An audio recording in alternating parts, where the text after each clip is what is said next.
Arnaud Benedetti est avec nous du comité de soutien à Boualem Sansal. On sait que demain, une décision de justice doit être à nouveau rendue pour Boualem Sansal, cher Arnaud Benedetti. Puis on a appris aujourd'hui qu'un journaliste français spécialisé dans le football, Christophe Glaise, a été condamné hier à 7 ans de prison ferme en Algérie, notamment pour apologie du terrorisme. On fait le point avec Aurélie Denonin et je vous passe la parole sur ce deuxième otage français en Algérie. 7 ans de prison ferme avec mandat de dépôt. C'est la peine à laquelle a été condamné ce journaliste sportif indépendant pour apologie du terrorisme et possession de publications dans un but de propagande nuisant à l'intérêt national. Collaborateur pour les magazines SoFoot et Society, Christophe Glaise s'est rendu en Algérie en mai 2024 pour raconter l'histoire du club de football de la jeunesse sportive de Kabylie. Mais quelques jours plus tard, il est arrêté par les autorités locales, placé sous contrôle judiciaire. Il a interdiction de quitter le territoire algérien. La justice lui reproche des entretiens entre 2015 et 2017 avec le dirigeant du club de Tizi Ouzou et président du mouvement pour l'autodétermination de la Kabylie, classé en 2021 comme organisation terroriste par Alger. Une demande de permis de visite a été déposée, a réagi le ministère français des Affaires étrangères, qui rappelle l'importance de la liberté de la presse partout dans le monde. Un appel vient d'être interjeté par le bâtonnier de l'ordre des avocats de Tizi Ouzou qui assure la défense du journaliste. Un nouveau procès pourrait avoir lieu en octobre. Une décision qui ne convient pas à la famille du journaliste. Sous le choc, ses proches dénoncent une condamnation injustifiée. Voilà pour le point avec Aurélie Denonin. Arnaud Benedetti, tout est aberrant en fait dans cette histoire. Oui, comme dans celle de Boualem Sansal. D'abord, c'est qu'on l'apprend très tardivement, parce que je rappelle qu'il a été mis sous contrôle judiciaire au mois de mai de l'année dernière, donc on l'a appris hier soir, suite au procès où il vient d'être condamné à 7 ans de prison. Manifestement, la volonté du Quai d'Orsay était qu'on ne parle pas de cette affaire, et la rédaction de SoFoot a suivi, bien évidemment, les conseils du Quai d'Orsay, ce qui montre que finalement, ne pas en parler ou en parler, ça revient à peu près au même en termes de résultats pour la justice politique algérienne. Ensuite, ce qui lui est reproché, en effet, parce que là, c'est véritablement pour le pouvoir algérien totalement explosif en l'occurrence, c'est d'avoir eu un contact il y a quelques années avec un militant du mouvement pour l'autodétermination kabyle qui était responsable d'un club de foot. Donc voilà les raisons pour lesquelles aujourd'hui Christophe Glaise est poursuivi par la justice algérienne. Ensuite, il faut être clair, hein. Cette affaire, elle est totalement politique aussi. Ah oui. C'est la volonté du gouvernement algérien, du régime algérien, à quelques encablures du verdict de Boualem Sansal, de mettre un coup de pression sur les autorités politiques françaises. Alors, je ne sais pas comment il faut le lire. Est-ce qu'il faut le lire comme, finalement, l'idée peut-être que l'on va éventuellement, et je parle au conditionnel, libérer Boualem Sansal dans quelques jours, mais on garde un otage supplémentaire français pour faire pression sur les autorités françaises. C'est une hypothèse qu'il ne faut pas totalement exclure. Moi, je suis très prudent quand même sur le sort de Boualem, en l'occurrence, parce que rien n'est moins sûr aujourd'hui qu'il obtienne une grâce. Mais enfin, avec le régime algérien, aujourd'hui, qui est un régime imprévisible et arbitraire, le champ des possibles est très large. Malheureusement. Éric Revel. Écoutez, moi je trouve, là ils nous font boire le calice de l'humiliation jusqu'à la dernière goutte. On a mis un genou à terre pour Boualem Sansal, mais non, on travaille sous-marin diplomatiquement. Là, on vient de nous en faire mettre un deuxième avec ce confrère qui est condamné à 7 ans de prison. Et je vais vous dire où je suis très en colère, parce qu'un État qui se fait respecter, regardez n'importe quel État dans le monde digne de ce nom, se bat pour sortir ses ressortissants des geôles, notamment lorsqu'ils sont détenus de manière totalement, j'allais dire, illégale et scandaleuse. Eh bien, c'est vous dire tout le poids qu'a aujourd'hui la France. Zéro. On est incapable de faire sortir nos otages en Iran. On est incapable de faire sortir nos otages en Algérie. On est donc un État qui ne compte plus sur l'échiquier, qui ne fait plus peur à personne. Gauthier Louet. Mais vous avez entendu le président de la République réagir à l'incarcération de ce deuxième otage ? Non. Rien. C'est le silence le plus absolu.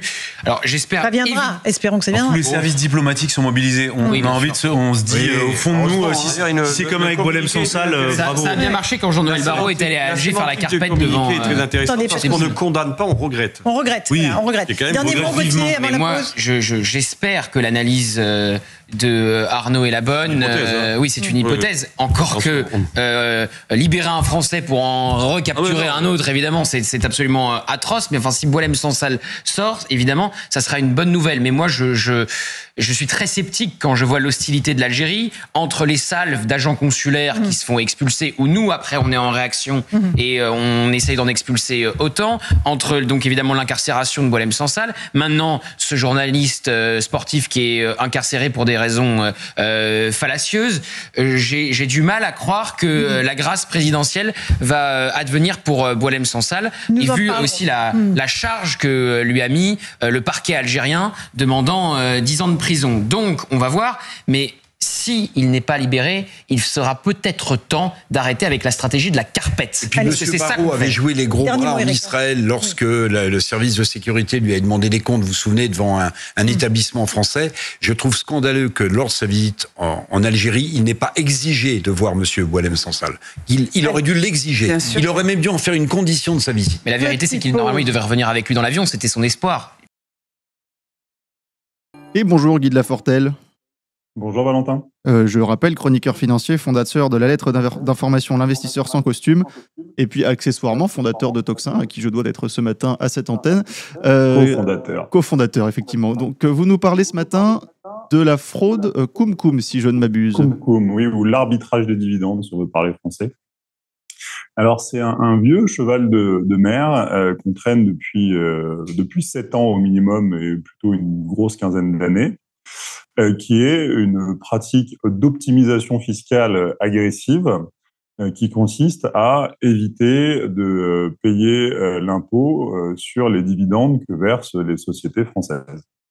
C'est un fonctionnement qui est dans l'idée extrêmement simple, dans l'exécution un peu plus compliquée, mais qui consiste en gros pour un détenteur étranger d'une action française, du CAC 40, par exemple, vous détenez une action L'Oréal ou Total, et au moment de verser le dividende, vous allez prêter votre action à une banque française, au hasard la Société Générale. Oh, comme c'est bizarre! Et c'est pas les seuls, mais c'est ceux qui sont dans le viseur en ce moment. En faisant ça, vous évitez la retenue à la source. Parce que normalement, quand vous êtes un détenteur étranger d'un titre français, vous aurez une retenue à la source des 30% d'impôt sur les dividendes, normal, impôt sur le capital français. Donc vous le prêtez à la banque, qui du coup, comme la banque, elle est une entité française, vous n'avez pas de retenue à la source. Et puis, le lendemain, après le versement du dividende, la banque va vous rendre l'action en question, et au final la banque va dire mais non, mais moi j'ai pas d'impôt sur les dividendes à payer parce que en fait j'ai plus l'action en question, la personne étrangère généralement va dire ah ben non, mais l'impôt sur les dividendes il était je l'avais pas au moment où le dividende a été versé, c'était à la banque de le payer. Du coup personne ne paye l'impôt sur les dividendes.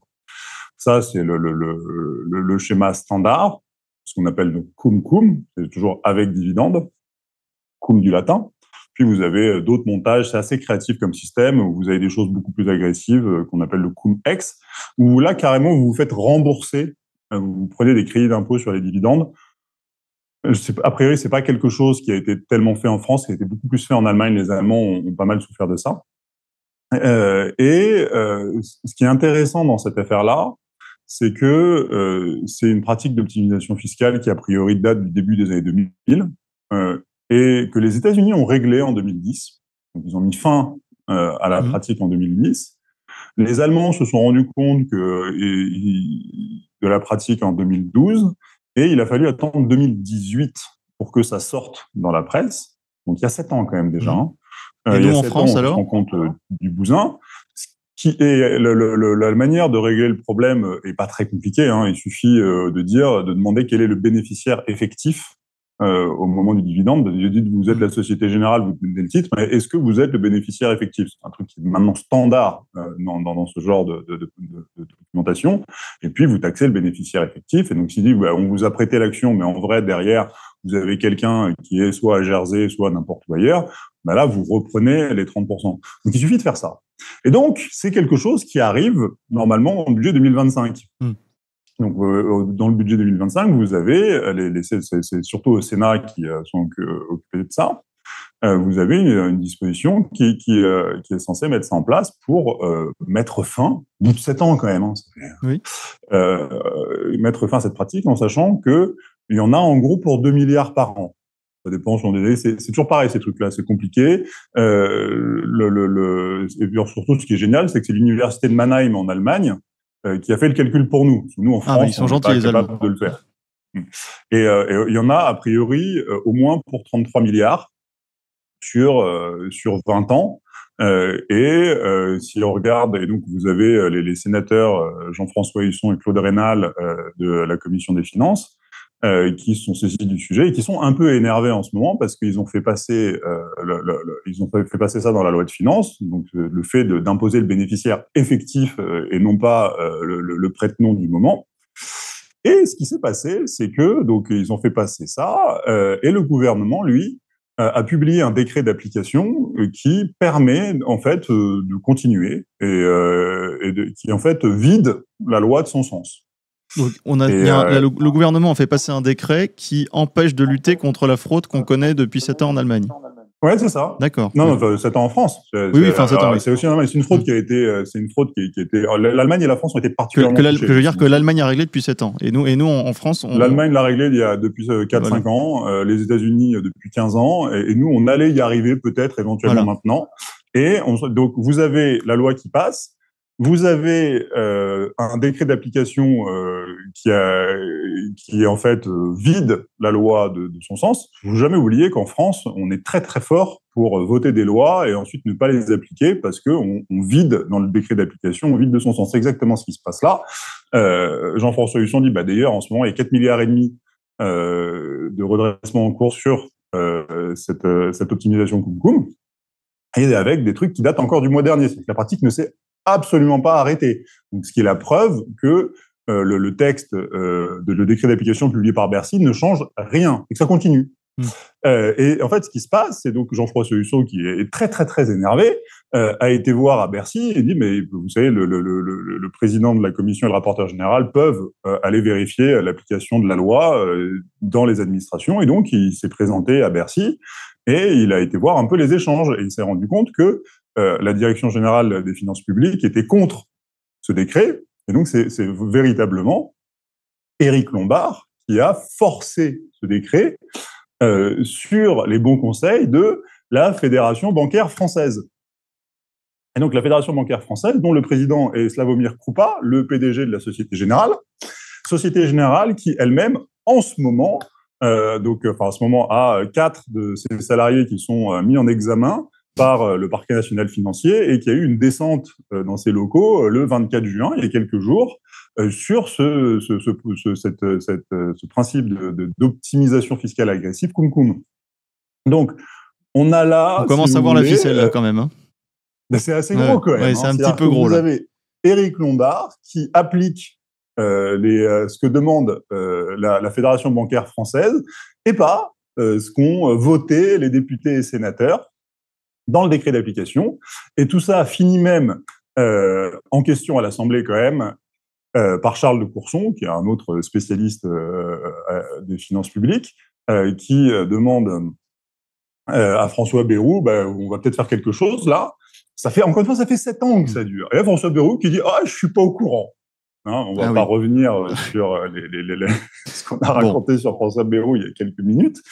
Mais donc, ce que je veux dire par là, c'est que quand on est face à une telle absurdité, donc vous avez 33 milliards sur le temps long, vous avez 4 milliards en ce moment, vous avez 2 milliards en gros par an à aller chercher.